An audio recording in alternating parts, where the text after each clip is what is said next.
Good evening. I would like to call this meeting of the Board of Education to order. The next regular meeting of the Board of Education is on Tuesday, June 9th at 7:30 p.m.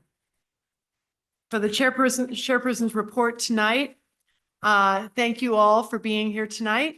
As we are heading into the final weeks of the 2025-26 school year, I would like to congratulate all of our students on your achievements and participation in our many year-end concerts, art shows, the upcoming Theater 308 production, the DHS Science Symposium, the Quiz Bowl Nationals Tournament, and to our DHS athletic teams participating in postseason FCX playoffs and championships. Last week at the DHS Scholarship and Awards Night, I also had the honor of presenting the annual Darien Board of Education Award for a student interested in the field of education and the Chairman's Book Award for academic achievement and service. Congratulations to all of our students who participated in these award ceremonies. We are so proud of all of our students and join you in celebrating your accomplishments as the 25-26 school year enters the final stretch. Congratulations. Thank you. Now to public comment. If anyone would like to participate in public comment, please approach the podium and wait to be recognized. Once recognized, please state your name and town of residence and note that you will have up to 3 minutes to comment. We have no participants this evening. Now for the superintendent's report, Dr. Byrne. Good evening, and thank you for joining us for the May 26th Board of Education meeting. Thank you to our members of the board who were able to attend the Learning Walks last week at Darien High School. An additional thank you to the Darien High School teachers who opened up their classrooms for the visits and the admin team for leading the discussions. Last Thursday, Dr. Fettigan, myself, and a team from across our elementary schools attended the last and final session of our Science of Reading course. It was a very informative day and a very helpful course for us to participate in across the school year. I'd also like to share some fantastic news from our Quiz Bowl program. About a dozen members of the Middlesex Quiz Bowl team, along with one Hindley fifth grader, traveled to Orlando, Florida to compete in the IAC Elementary and Middle School National Championships. Our students competed against more than 2,200 students from across the country in math, science, geography, and history Bs, specialized exams, and team bowls. We had students win national championships, compete in the playoffs, quarter, and semifinals, and place in the top 10, and the middle school academic bowl team advanced to the national playoff rounds. I'd like to congratulate all of our student competitors, their families, and our coaches. And that concludes my report for this evening. Thank you, Dr. Byrne. The student representatives report, Kyle or Ryan? Yeah, last week, our DHS students and faculty hosted their annual art show, as well as a science symposium and their student productions in the theater. Tonight, our girls and boys lacrosse, our boys baseball and girls softball teams all have state semifinal games. So hoping for some good wins there, as always. And next Wednesday, June 3rd, our orchestra will be hosting a small ensemble concert Wednesday night. So looking forward to that as well. Thank you. Now moving on to presentation, discussion, and possible action with the Darien High School update. And attending, we have Mrs. Ellen Dunn, Ms. Megan Dobe, Mr. Keith Keeler, Mr. Mark Mazzone, and Ms. Allison Mullane. Thank you. Hi, good evening, everyone. And we have many of our department leaders and especially our students involved in the presentation tonight. So we are excited to come to you and provide you with some feedback on some of the excellent work you've done with us over the years. We decided to focus on our elective program. As you know, the Curriculum Council works through new electives, new courses each year. And we appear before you around November sometime and talk about the new courses that we'd like to bring forward. Some of those courses belong in the core curriculum, but many of those courses are in our elective program. And, you know, I learned something 25 years ago when we brought forth the science research course at the high school. We had, as you said earlier, the 25th symposium last week. I'll pass this around to you later. But what I learned was that you really need to put passions and interests before some of the other decisions that we make, you know, in terms of what we want our students to be able to experience and expose them to a great variety of choice. And the science symposium, when we brought that idea forward, I had envisioned that students would go further than what they would do in a core curriculum experience, that they would take some area of interest and explore it and become excited about it, and then possibly go on to college and pursue some of those interests and ideas. I had no idea what they would be able to do. And I learned that 25 years ago that what we really need to do sometimes is give them the tools, give them experts in the field, and stay out of the way. And allow them to pursue those real passions and interests. And so if you get a chance to look at the book, you'll see even the titles of some of the projects are indecipherable to someone who has a degree in biology. So I do think, you know, what you'll hear tonight is a lot of that. You know, we have given opportunities over the years. We're very proud of that for students to follow their passions. They come back from college, they talk about, and the advice they give to our current students is to take those electives, take something that you might never be able to take again. I heard one of my college professors years ago say, learn who the best professors are at any college and take all of their classes. It doesn't matter what it is. What do, you know, they're following their passion. They have an interest in their subject and you will learn and your pathway may change. And so I really do believe in the power of these courses and the opportunities you're going to hear about tonight.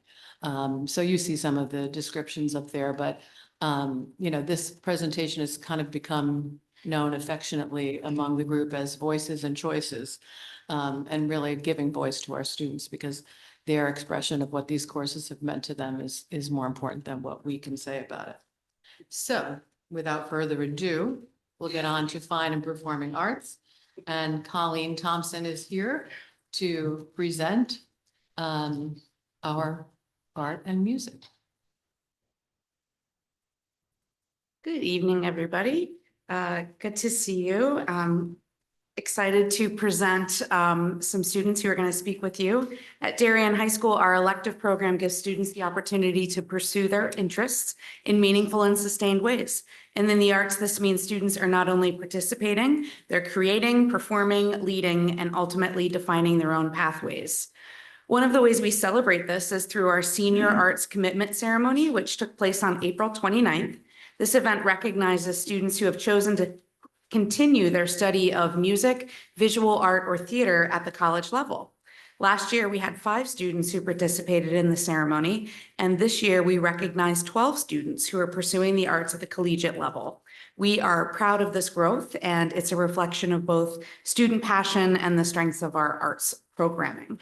When students are given the meaningful choices in their education, particularly through electives, they discover their interests, develop their voice, and gain the confidence to pursue those passions beyond high school. I would like to welcome one of our visual arts students, Tatum Dunn, who will be studying visual art and design at the University of Michigan. While Tatum presents, I'm actually going to walk around with one of her pieces that won Best in Mixed Media at Scholastics last year. So here is Tatum.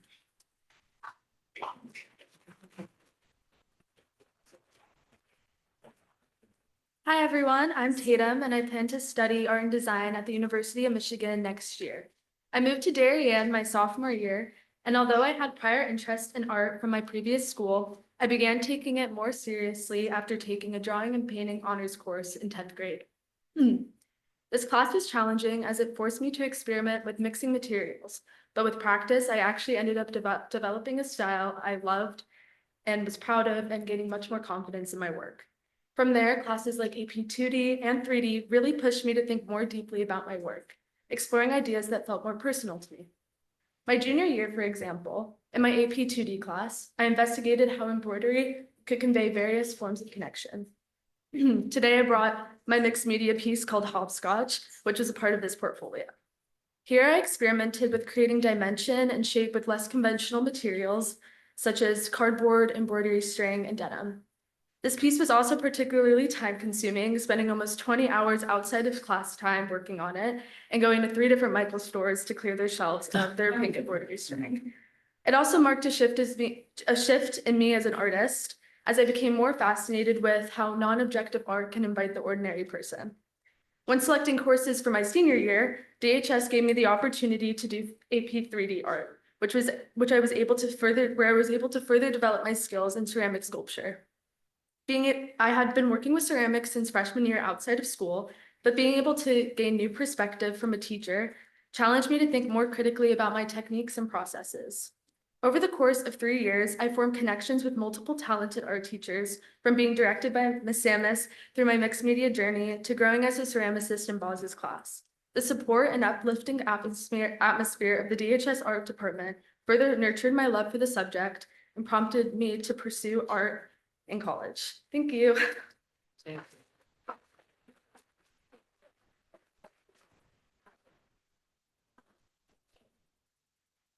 So I'm going to present on David's behalf. I'm grateful now that he didn't choose to play his cello live, as was one of his options. That wouldn't have gone well for me, but David Louis did want to share with you a little bit about his journey. He is a composer, a cellist, and a conductor. You may know his father, Alan, is a physics teacher in our school system. So he has, he's taken a lot of classes at DHS, exploring and getting experience leading his orchestra section. He was a guest conductor in one of our concerts, and really uniquely, he actually scored 2 of our dramas.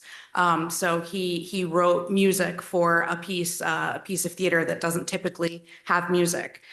So he talks about his path from a cellist to a composer, that it actually began in school, where his middle school orchestra teacher helped him form a small chamber group, giving him time to rehearse and many performance opportunities. I believe that chamber group performed here several years ago when they were in middle school. So now it's kind of exciting to see him pursuing that at the college and career level.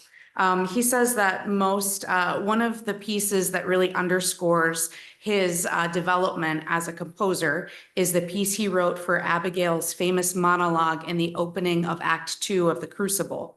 The piece timed tightly with the monologue and had a silhouetted choreographed dance to accompany it.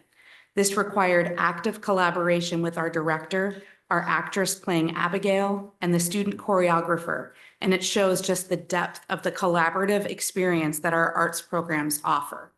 He says, I've taken on a lot of roles over my 4 years, spanning from scoring dramas to guest conducting. In a lot of these, I was entering a job that I had never done before, but I was given the right tools and resources from teachers to learn on the job. These roles helped me strengthen and connect my technical, expressional, and interpersonal skills. I've been able to combine these musical experiences with other artistic mediums, such as lighting design. But what ties it together is that they started from curiosities that were answered with opportunities to learn as far as my ambition and interest took me. Looking forward, I'm very excited to continue this musical journey at New England Conservatory, where I will be able to further devote myself to writing music and earn my bachelor's in music and composition, and I hope to go on to pursue a master's program in conducting. He says he is grateful to the DHS music program, Mrs. Thompson, Ms. Minnis, as well as the rest of the music and performing arts faculty at DHS for supporting the curiosities and interests that have turned into a career path. Thank you. Thanks.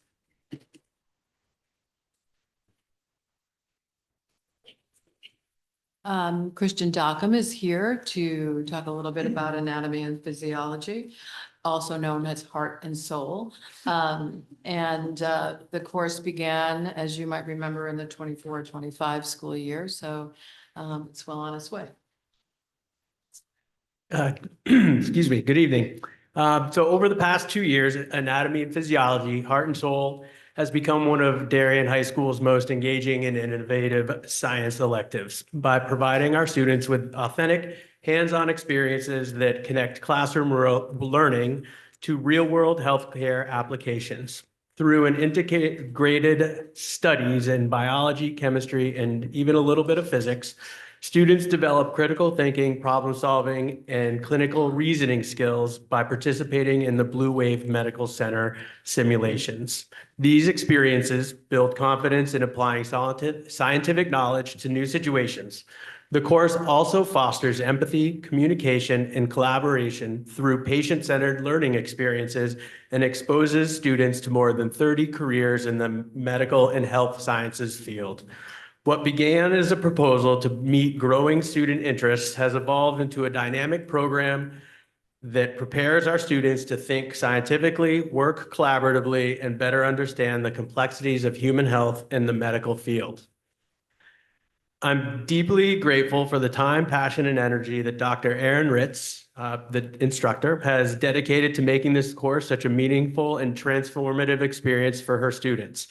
Through her leadership and commitment, the anatomy and physiology classes become an opportunity for students to challenge themselves, explore future careers, and develop confidence, empathy, and critical thinking skills.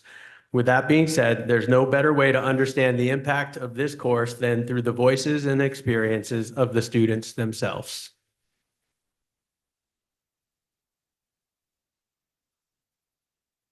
I want to pursue a career in nursing, and then at that point I started thinking about what practical classes I could, get a preview of in high school that would help me in college. And from my research, a lot of nursing students say that their anatomy classes are particularly challenging for them. So I thought, why not take anatomy as a little preview in high school and, get to know it, feel a little more comfortable with the material. I wanted to major in human physiology. I signed up for anatomy and physiology because I'm also interested in going into a health field. I'm majoring in animal science in college, and learning about different types of anatomy is extremely important to me. The bone unit, I thought it was really cool to learn the functional parts of the body, like the basis of the body. And then also when we went around, when all the bones were on the table, it was kind of nice to see the femur, it actually looked like it would fit there. And then also the sternum and all that stuff, it was cool to see it actually in real life. Definitely one of my highlights was when we did the sutures and learning how to stitch up a wound. And also the cat dissection. I feel that was so random, or not random, but random in my head. I never thought I would do something like that in my life. And so it was so cool seeing all the organs and being able to visually see them and not just on a picture or them being plastic. So yeah, I'd have to agree with Anna. I feel the cat dissection was definitely one of the most interesting things I've ever done in my whole high school years. I feel I would have never been able to do something like that if I hadn't taken anatomy. Yeah, two of my favorite units were the endocrine system and the reproductive system because I'm interested in women's health. We're always thinking from multiple perspectives. So we're thinking, okay, how's the patient feeling? How's the patient's family feeling? And what's it like being the medical provider? And we're always thinking from all those perspectives in our classes, our case studies, our career journals. So it's really good reminder, especially as someone who's hoping to be in the healthcare field, that when sometimes you can get overly focused on the medicine, that you are working with people, you're working with patients. So it's important to treat them with respect because someday you might be a patient. Last year I took AP Bio and I loved that course, but a lot of the things were really small scale. I needed to apply it to actual people or actual issues and how it would work in the body. And this course has really helped me learn how to do that through case studies and then just thinking larger. I did not take AP Bio, but I feel this course is definitely going to help me. Again, with the suturing, God forbid, I'm anywhere and I need to do that. I will have that skill. Yeah, for me personally, I want to go into nursing, so I feel this was a really suitable course for me. I learned a lot, and I feel I'm definitely able to apply everything that I've learned to my career and my future. Also, I would also like to add, I forgot this, that being able to like know more about my body and like how it functions is like empowering in like case I ever have like a medical emergency or like I'm in the hospital, like I kind of know like generally like what's going on. Like I know what like my blood pressure should be, I know what my temperature should be. Like I know all this stuff now, which is really nice and like comforting to know. Also, I feel like we've learned like the importance of empathy and like every disease that we've, you know, learned and researched. I feel like that was also very important because we know a lot of our relatives or family, friends like have these diseases. But like that was also important.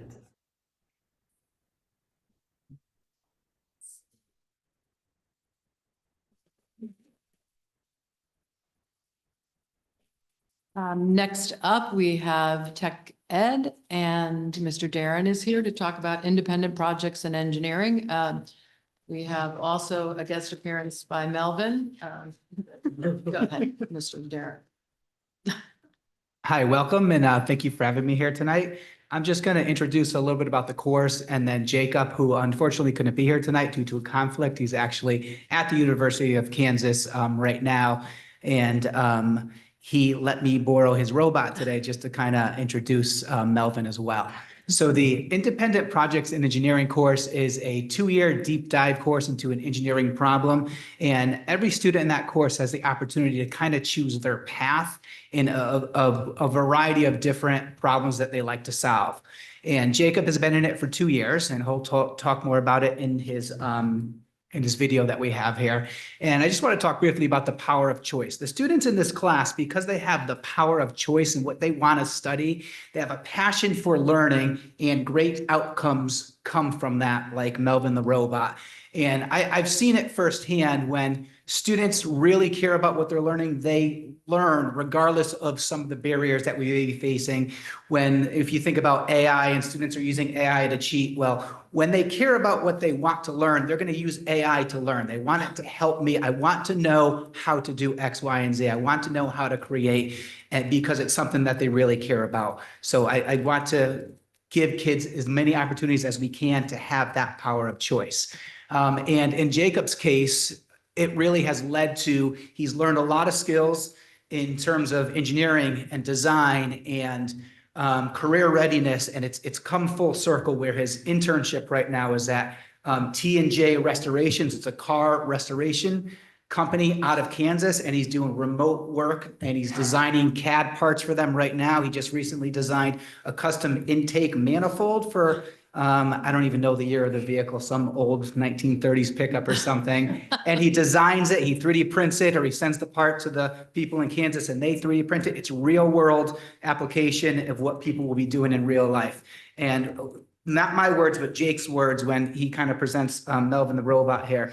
There's no instruction manual to this, and kids who have seen this like, oh, how did you make this? Where are the instructions? It's just an iteration of probably 100 different ideas and iterations of this type of robot, and everything you see here and where he learned the skills to kind of design the parts for the car, he had to design around this. The only things that were really purchased are there's some speakers right here, and there's some internal actual motors. But he had to, in CAD, design every part to fit the motors for the joints, for the hands, and everything that's metal here was cut on our CNC plasma cutter. So it comes from CAD to manufacturing to real life. And there are motor controllers in here that have to control every single motor and servo. So he's got to do some coding. There's a lot of different aspects that are involved in this, and he loves doing it, and he's grown a lot from it. So I'll stop talking and let Jake do a little talking here.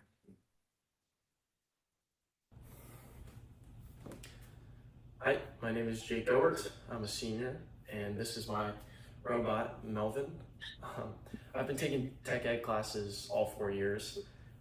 The last 2 years, I've been taking independent projects in engineering.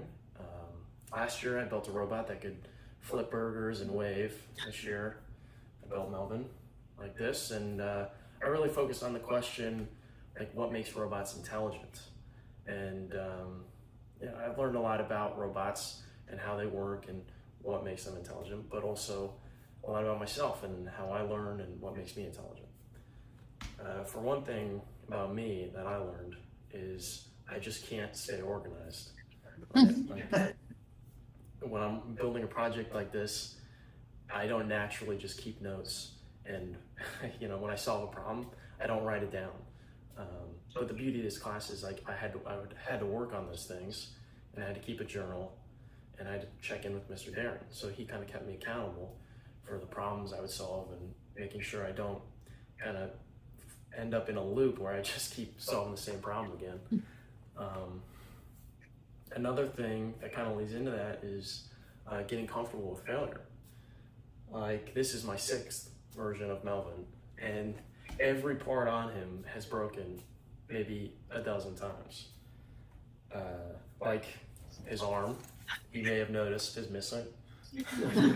Basically, when I was presenting him at our fair, he was controlling himself, so that was like the intelligence. But, you know, he decided, you know, this arm needed to explode, so so he kind of, motors were smoking, you know, that's the end of that's the story. But the point is, the failure is kind of necessary, it's important. And especially when you're kind of working, when I like to work on projects that don't have answers. So what makes robots intelligent? Well, no one's ever figured it out before. So knowing that means I'm gonna end up failing a lot. And getting comfortable with that idea, it kind of changed how I think about engineering. And that's gonna apply to my job and my career forever, because I really want to be building robots the rest of my life. And I'm grateful I had this opportunity to kind of figure it out on my own and to figure out what I like and why I like doing it. And that's what the beauty of this class is, like figuring it out for yourself, right? Self-motivation is going to be a long-term fuel in my life, at least, and for my career. So grateful. This is Melvin. All right.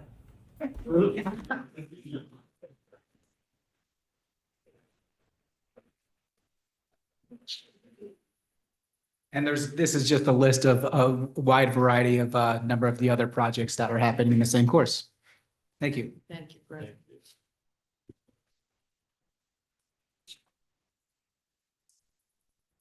Hi, I'm Allison Moline. The Social Studies Department wanted to highlight AP Psychology.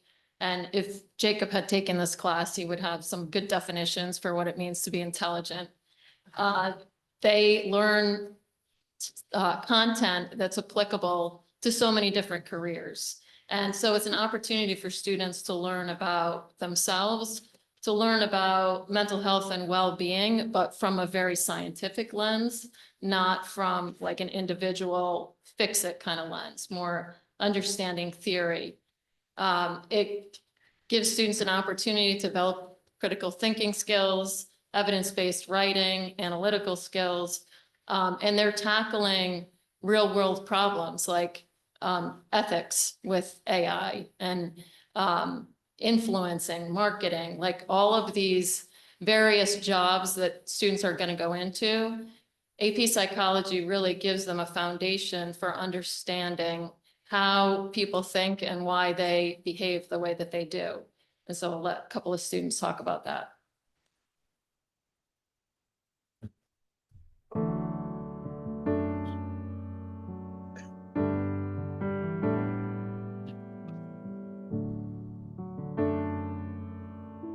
I decided to take AP Psychology because I've always kind of had an interest in like the neuroscience fields, and I'm really glad that I did take the class because I've learned a lot of new things just relating to the structure of the brain, and it might be what I want to pursue in college. I wanted to take AP Psych because I'm a writer actually, and I really wanted to know how people react in certain situations and how like the brain does certain things to like different people, so I can just write my characters better. So that was the main reason why I took it. I also thought it would just be a cool thing to take and just like to know. I think this class is gonna help me moving forward with just like getting to know and understand people better, because with this knowledge that I have, I'm able to understand how someone might be feeling, how it might affect them, and like what is actually happening in someone's brain when they're, let's say example, if they're taking drugs or if they have depression or if they have bipolar disorder. I'm able to understand what they're going through because I was able to learn this, and I won't be uneducated if I do meet someone that has that disability. So many things about how people interact with each other and how in a big group sometimes people's opinions are lost. So it was really helpful to me to like learn how to kind of speak out and know how to use my voice in a group setting. Students is that projects, they're really fun. It's very interesting to learn not only about a topic, but then like make your own project. There are a lot of things that you're able to connect back to yourself during projects, and it's just a lot of fun. It's a great class. I recommend you taking it.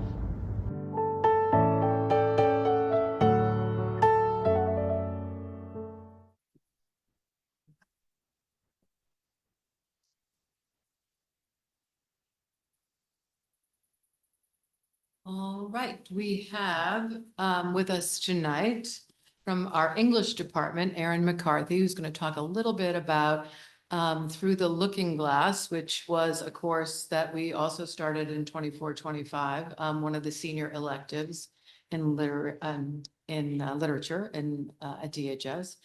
And she's going to talk a little bit about creative writing as well. Hi, I'm Erin McCarthy. It's great to be here. So I'm actually going to start with creative writing first, and then imaginative lit. So I have a student here who's going to talk about imaginative lit, although I have a student here who's creative writing too, but I didn't know that. Creative writing is one of our actual elective classes that anybody grades 9 through 12 can take. And one of the most exciting things about it is that, so I've been teaching at DHS for 9 years, and when I first started, we had a very sort of fledgling, struggling creative writing program. We only maximum ran one section per year.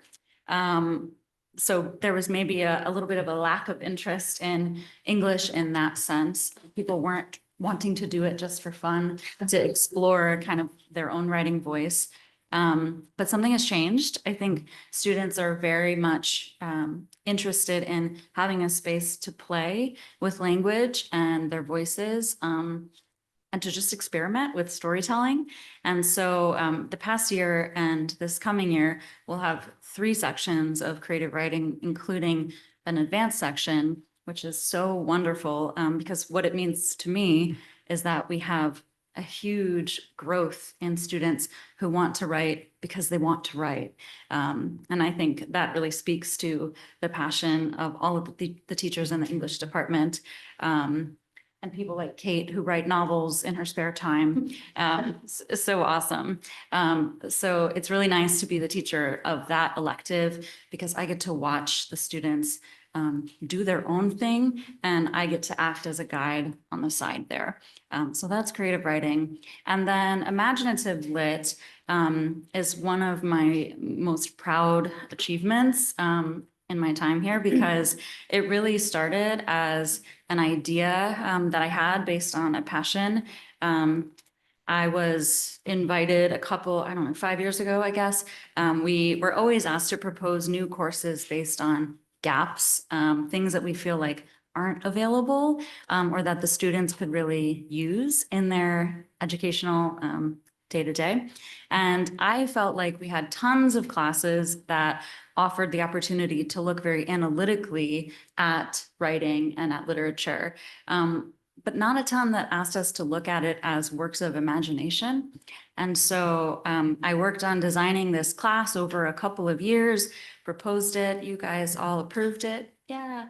And and now it's running. And what it does basically is it looks at the most imaginative of the writers out there, Tolkien, C.S. Lewis, modern ones who are writing now and evolving the genre constantly. And the students are able to look at how these people, take an idea inside their minds and put it on paper and create something with it.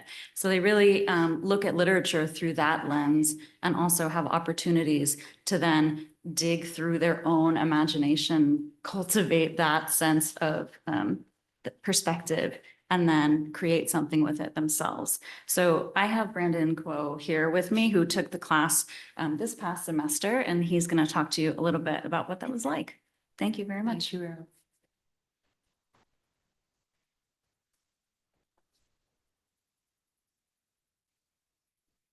Hi, everyone. I'm Brandon. Not sure if you want to follow up that amazing speech, Mr. McCarthy, but thank you. I'll try my best though. So as Mr. McCarthy just said, I just wrapped up the Imaginative Literature course, and truly I cannot recommend it anymore for anyone who's thinking about English in general. I think that, I've done a lot of reflection and introspection in these past weeks for various different reasons that I won't get into right now. But one of the things that Darien High School, as I reflect on my experience at Darien High School, is that this school has given me the ability to think, and it's given me the ability to find my voice and share that thinking. And that is something that is going to take me throughout my entire life, I think. So this course, right, and particularly Ms. McCarthy's courses, they give you the ability to write what you want, but then also say what you want. Anyone in Ms. McCarthy's classes would know that all her prompts basically boil down to write whatever you want. There are no instructions. There is no right answer with writing. So many times kids walk into English classes thinking that there is a correct structure, there is a formula to an essay, there is a right way to get the number or grade that you want. And, through Ms. McCarthy's class that I've taken, English 10 Honors, and now Imaginative Lit, I've learned that that's not the case at all. The quote unquote right answer is whatever you think it is. The ideas that you bring to the table. And I think that the English classes there at Darien High School do a great job of that, where instead of saying, okay, let's take a formula and structure the student around that formulaic approach, our classes here show that let's see what's already there and try and make it better. So to that, I have so many thanks to give to Ms. McCarthy for all her classes, where I tell her this all the time, but she has truly changed the trajectory of my life, because I'm able to see myself in a different way. I'm able to have my own voice in my life. And throughout any career I take, I'm able to express myself however I want. I think that Darien High School, there's a lot of good stuff about it. And one of the things is definitely saying kids walk away with new perspectives. Whether that be for example, in this class, whether that be making a project out of cardboard to express a literary idea, whether that be to write an essay about storytelling or horror stories, or even watching Blockbuster Sinners by Ryan Coogler. Those are all things that we've done in the class, and it's a very unorthodox approach towards thinking, but it really builds skill better than I've seen in any other class. So, nice idea. I think you really nailed this one. And again, I have so many thanks for this school, but in particular, Mr. Park. So thank you very much.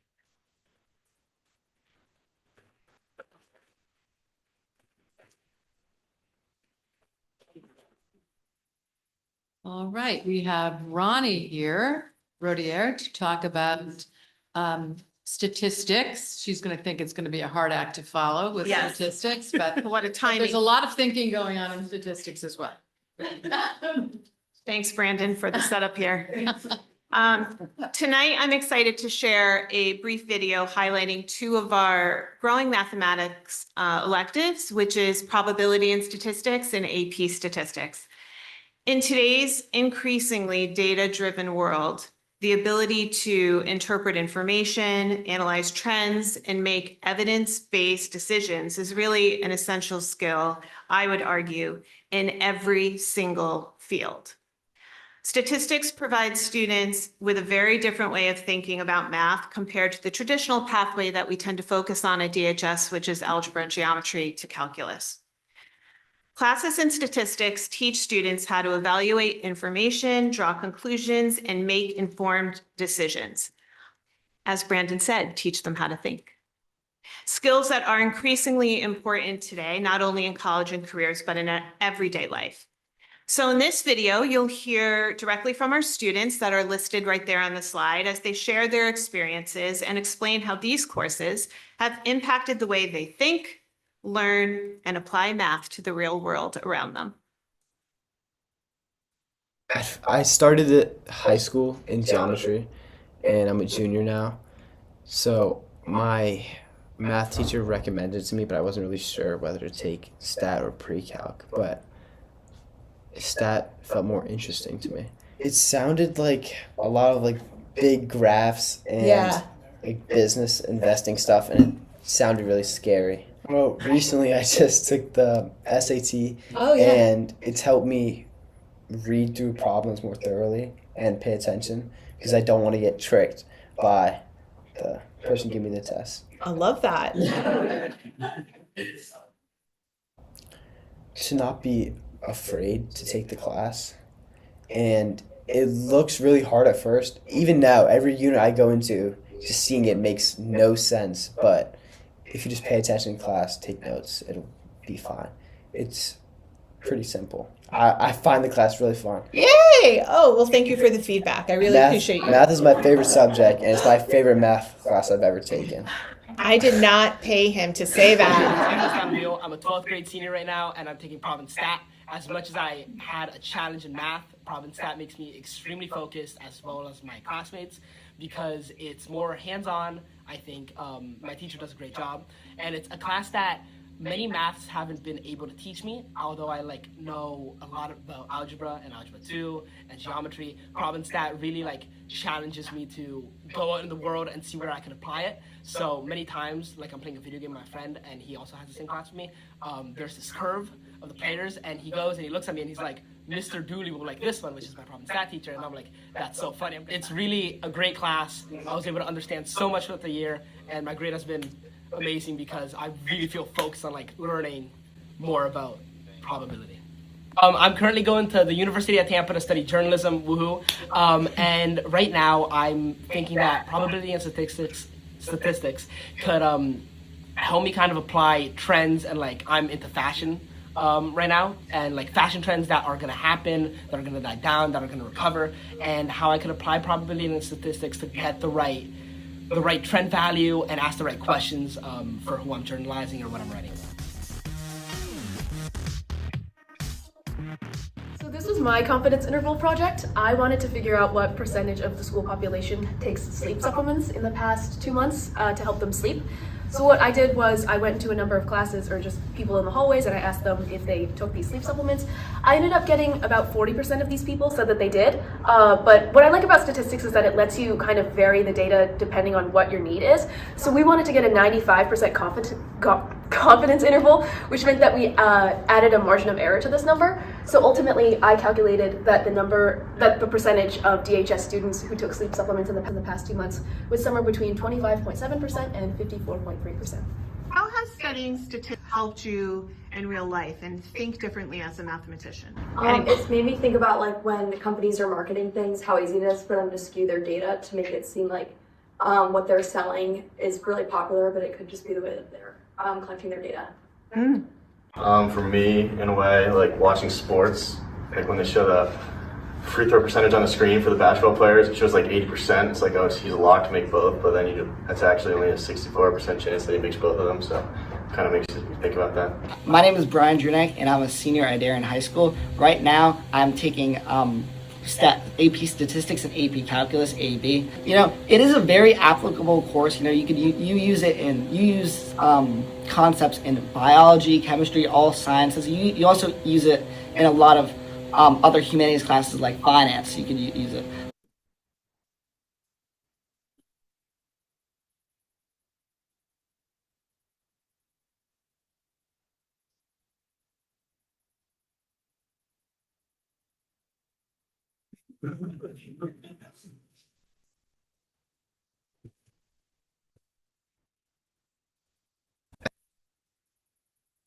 Okay, so I am Keith Keeler, one of the assistant principals here, and I have the pleasure of introducing in our World Language Department, our American Sign Language program. And in a moment, I'll be introducing Teresa Rizzo.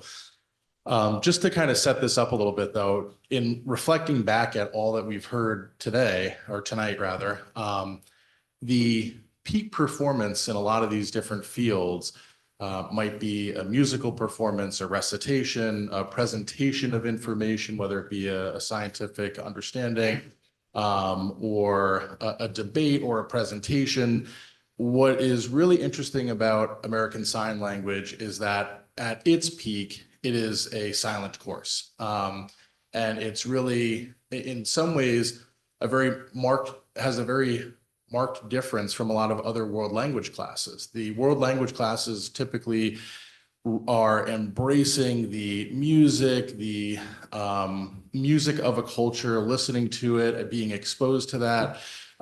This class is quite silent and fascinating to listen to, because there are a lot of layers to American Sign Language, and we're very lucky to have Ms. Rizzo, who will be talking a little bit about that and sharing with some of the ideas from some of her students as well. Thank you. Yeah, it's funny when you come in the room and you're like, I don't know what's going on. It's so quiet in here. And that means they're doing what they're supposed to be doing, which is nice. Hi, I'm Teresa Rizzo. I'm the ASL teacher here. This is my 3rd year. I started out just as my students in ASL class. That was my foreign language as well. So it's kind of like full circle for me to be teaching. But it shows that it could lead to many wonderful careers. So what's great about ASL is it reaches students not served by traditional language pathways. So we do get, students that might not have felt like they could succeed in another language. Just different types of learners might have success with ASL. What I love personally, it builds empathy, confidence, and engagement. Empathy meaning we can look at another population of people and kind of their perspective, and they're able to, a lot of the kids come in and they don't really know anything about the deaf population. So I just love just enlightening them and having them see that perspective and kind of look at accessibility and all these different components that I think are important for them to think about, and to like look at somebody else and say, oh, well, this might be difficult for them, and kind of have that perspective. Enhances learning through visual and kinesthetic. So kind of on the same path, I have kids that are like, oh, I like that I can like move. I'm a kinesthetic learner.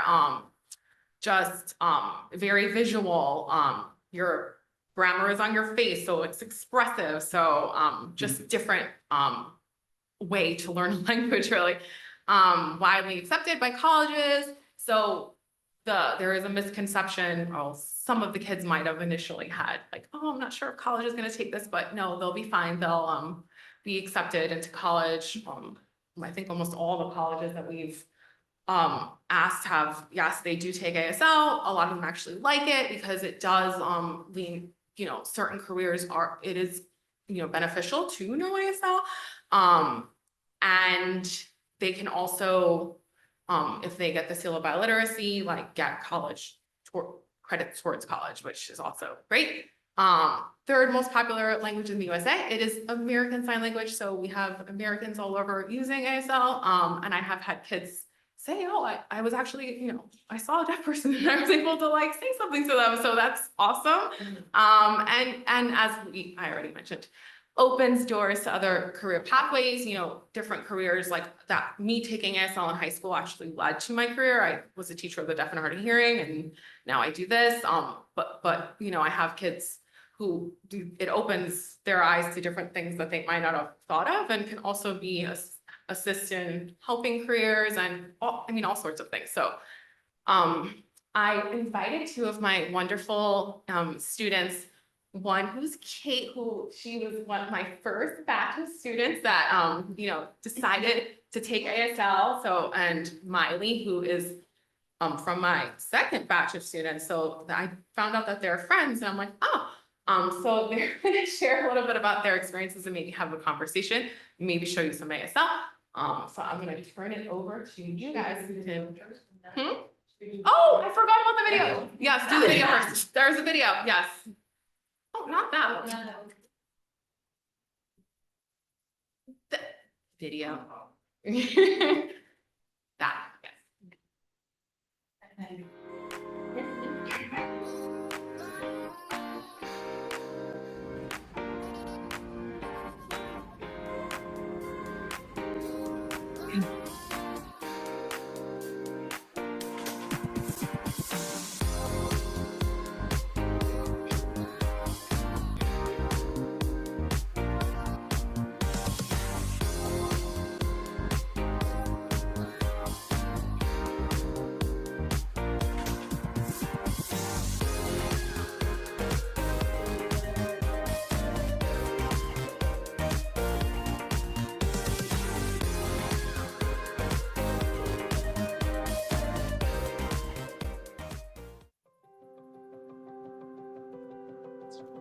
My name is becoming deaf, and I want to still be able to communicate with her through ASL. I have ADHD, and with ADHD, it's hard because I like to fidget and I like to talk and have a lot of actions, and it helps me do that because it entertains me with signing and talking to my friends with facial expression.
Hello. I did not realize how much I was gonna get mentioned today. So. Yeah. But hi, my name is Kay McCloskey. Hi, my name is Jenny Boa. And I'm gonna be talking about my experience with ASL, and then she's going to sign her experience, and I will translate for you guys. So it was around 8th grade when I learned ASL was a option to take, and I took French for 3 years, and I didn't like it. It was really boring. No offense. Same with Spanish. Again, like I just couldn't find it interesting. I never like I would see it so many people taking it. I never thought that would be such an interesting thing. And then I learned about ASL. And I thought, wow, that's so different. That's so new, and that's such like a different way of learning, a different way of communicating with people. So I wanted to take it, and I took it, and I've fallen in love with it. I'm gonna take it all 4 years of high school. It is definitely something where I can like impress people with, like showing them signs, because a lot of people just don't know what American Sign Language is and like how to communicate and like what it's about. And another thing that was mentioned in the video that I was in is that I am a novelist, I'm a writer. And one thing that ASL is helping with is understanding body language and facial expressions. And that has definitely helped with describing my writing better and how like someone might move, someone's like face might change. And that is just like an unconscious thing that ASL has led to that I'm really grateful for, because it is such like a cool thing to think about that I'm able to like look at someone and like understand what they might be thinking a little bit better than I was when I was a freshman or even as like a sophomore. So I truly love ASL, and I really want to hopefully take it in college. No, hope I get into college. But that is my personal experience with ASL and why I took it. So I'll leave it up to you. Look over there. Look at you. So I wanted to take ASL because I was not talkative. I was alone a lot, shy, quiet. You know, I was staying to myself. I saw that my friend, me, she would talk a lot with ASL and would show me a lot of different signs, new signs, and wanted to learn. Sorry. I saw that it was cool and unique, and I really liked learning the different interesting ways of how to learn different languages. Yeah.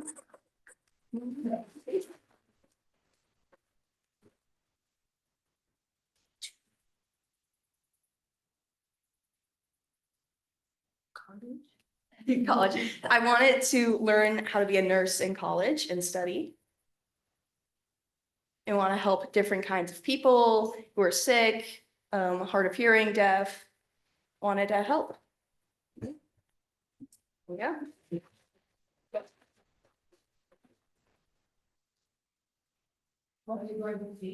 Oh, yes. Yes. Sorry. You just move on to the next slide. So this is the sign for thank you. It's also the sign for good, but depending on the context of your sentence that you were talking about, you'll understand if they're saying good or thank you. So there's, I think, 3. Yeah.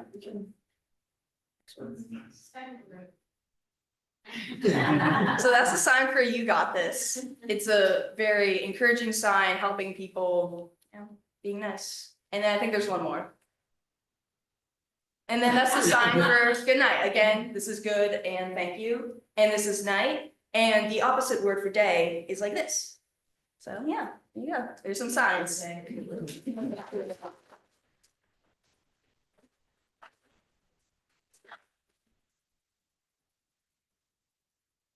good evening. I'm Megan Dubé. Thank you so much for having us here. On a personal note, this has just been fantastic. I am so proud of and inspired by our students and my colleagues. And so just really, really pleased to have the opportunity to share this with you. I think you know already because you support it so deeply and can see the magic that happens inside of our classrooms. And so we also wanted to take a moment to highlight some of the wonderful experiences that our students are having through many, many field trips that are supported by our school and by this board.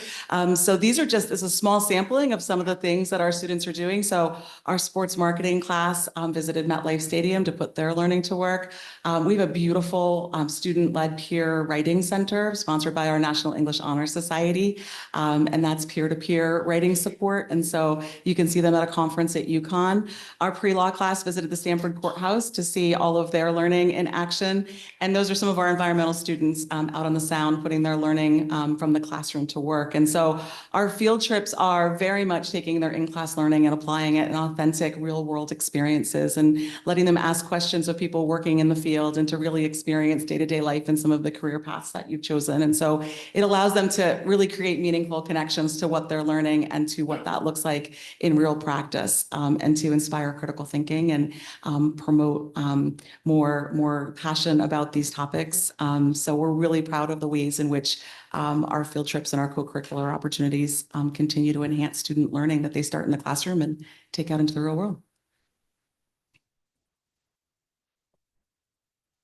Thank you. So we have about 70 clubs that are currently running at DHS, and it's important to highlight, we think, how academically focused some of them are. So all of our clubs are started by students, and our hope is that they go into classrooms, they become curious about a topic or activity, or better yet, passionate about a topic or activity, and then immerse themselves in a club after school. And so you can see some of the great pictures we have up on the screen right now. So Theater 308 visited Broadway, see The Great Gatsby. We have some of our students who've taken a lot of programming courses in our computer programming and computer science. And they went to the Lockheed Martin CodeQuest competition where they were there competing against students from all over the state. They were given 25 scenarios and they had real world scenarios, and on the spot, they had to compete and code against them. Something I don't understand at all, but they are very, very passionate about it. And we're very proud of performing there and just getting that real world experience. We hosted a women's empowerment lunch here for many of our women leaders in the school. Our DECA business club, if we're not at 100 participants right now, we're very, very close. And those are students that are taking all of our marketing courses, all of our business courses, and really can see business as a pathway for them. And maybe it is their pathway and maybe it's not, but they get the real world experience to see for themselves before they start making some decisions for the next steps in their lives. And then to finish it up, the Upstander Brigade this year, this is just, I just have to share a top 3 moment of the year for me. So we have a group of leaders that about 50 students or so. We went down to all 5 elementary schools this year. And these are just students that are just leaders for good, leaders for kindness. And they were going to talk to our 5th graders about being an upstander and how important kindness is, and really giving 5th graders permission to see that being kind is cool, even in high school. And after, I think it was at Henley, maybe I shouldn't have said it, but I think it was at Henley, one of our, most confident seniors, I'd say, walked out of the classroom. And I really took a step back, walked out of the classroom, and, he's sweating and his shirt was untucked somehow. And he said, "Mr. Mazzoni, that was so fun." And also, I promise to never give my teacher a hard time again. So again, real world experience. Maybe that's not his pathway, but he crossed something off the list and had a good time. So, 70 clubs is certainly a lot, but so many of them are based in academics, and so many of them are just helping students try to find their pathways through real scenarios.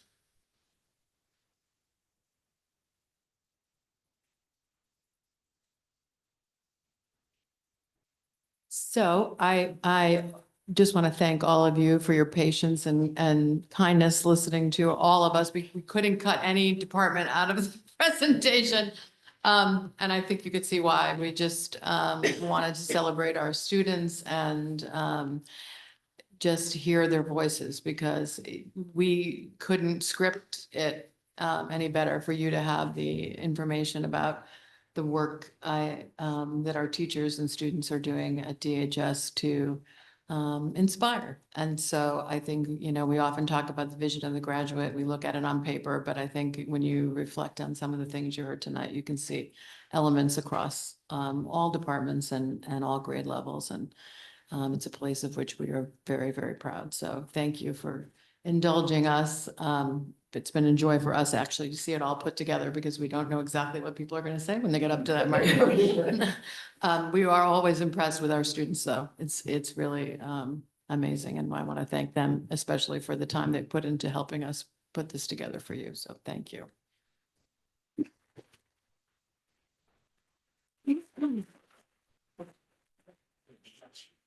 Thank you all so much, and also to the students for sharing your time with us tonight. And I will personally say this was such an amazing opportunity to really bring to life these very different kinds of elective opportunities that we have at Darien High School. And we as a board, when we have new courses, read a syllabus on paper, but it's a very different thing to actually hear from the students and see the videos of what they've done with it. And not only the students, but I want to actually just highlight, it's really obvious how much of a role the teachers are playing in helping to make sure that the way that they are doing the instruction of the course is allowing the students to have those different opportunities to find their passion and do self-direction and learn how to fail and pick themselves up after they do. And I think it just was really an amazing thing to see tonight. So thank you. I'll open it up to board questions or response. Joanna. Thank you very much for the presentation. My personal experience is that both my children who are in the high school right now are finding their way based on these elective courses. My son is going to college next year based on something we didn't know he had any ability for in 8th grade. So, it's a testament to the teachers and the department heads and everybody at the high school. My one question is, we have ASR and we have, the engineering to your course that we were just shown. Have you ever thought of doing a sort of independent course for any of the arts, film, music, acting, writing, reading, could an independent or capstone project be, Ms. McCluskey's book? Have you ever thought of anything along those lines? It is something that we've talked about. And to be honest, it sometimes gets stuck in the who's going to be in charge of it debate. And there are department chairs behind me probably thinking Ellen is going to say, this is what I've been asking you guys to work on. So I would like to see a humanities version of ASR to answer your question. Absolutely. And it is something that we've put the departments back on again to find, high schools tend to be very departmentalized places. And so when you're trying to do a cross section, but we have such talented people who could advise, one of the beauties of the ASR program is you don't have to be the expert. The kids become the expert and then you find the mentor that lines up. So I absolutely agree with you. And I don't think that it's preventing our novelists, but it would be nice to create a setting for them to celebrate that all at once. And then the ASR program does that beautifully for 25 years. So I agree with you. We have a senior right now who's doing a project. He's directed and he's producing a production of the show Tick Tick Boom. And that will be on June 5th and 6th. And it's going to be outside in the courtyard, but it's a musical and he's completely from start to finish. He did the casting. He's doing the whole thing. Are there other board questions or feedback? Comments? It's great. Thank you. Yeah, great presentation from everyone. One of my key takeaways is that there's a lot of things going on at the high school that I don't think that we really are aware of. I got that both from all of the different presentations and all the really cool different subject matters that you're covering. And also when we were there in person, we saw it wasn't even part of the tour, but we saw some kids like taking a car apart and timing themselves on how quickly they can change a tire. Like actual, like real life skills that I think are really important. And, you know, people think about reading, writing, and arithmetic, but there's a lot of other things that are being learned at the high school. And I think figuring out how to showcase that better is going to be really to everyone's benefit. So thank you very much for the presentation. Thank you. Does anyone else want to have a chance to say? Okay. Thank you so much. I think this was fantastic. And thank you to the students for taking your time tonight also. Thank you.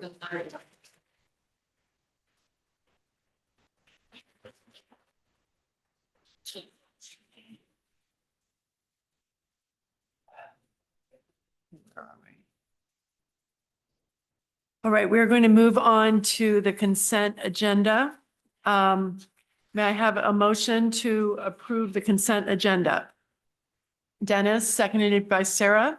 I'm going to read what is in the consent agenda for tonight. It's approval of the May 12th minutes, the April 26th financial report and possible action on proposed budget transfers, acceptance of contemplated gift for MMS Quiz Bowl coach national tournament travel expenses and IAC tournament janitorial fees, acceptance of contemplated gift for Fitch Academy office and common room furniture, committee reports, and personnel report.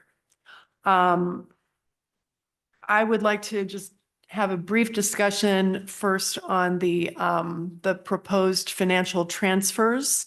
And then also, before we do that, I want to thank the Quiz Bowl boosters and also the DHSPA for the gift for Fitch and then for the Quiz Bowl national team, the coach travel expenses. So thank you to both of those organizations. Rich, can you just help us understand the transfer? So there's one transfer we're requesting for approval. It's for $31,000 for long-term substitutes for an administrator out on leave, on maternity leave.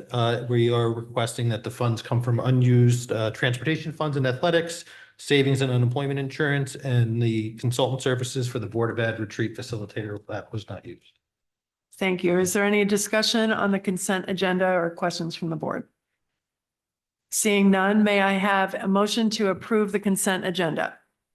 Do I have a second? Okay, so that's Sarah, seconded by John. All in favor of approving the consent agenda? That is unanimous. Is Katie on? She is. Katie, are you voting to approve the consent agenda? Yes. Okay, thank you. I do not believe we have any follow-up action items. We will move to public comment. Good evening. If you would like to participate in public comment, please approach the podium and wait to be recognized. Once recognized, please state your name and town of residence and note that you'll have up to 3 minutes to comment. We have no public comment at this time. Thank you. May I have a motion to adjourn this meeting? Joanna, seconded by Dave. All in favor? That is unanimous. Thank you.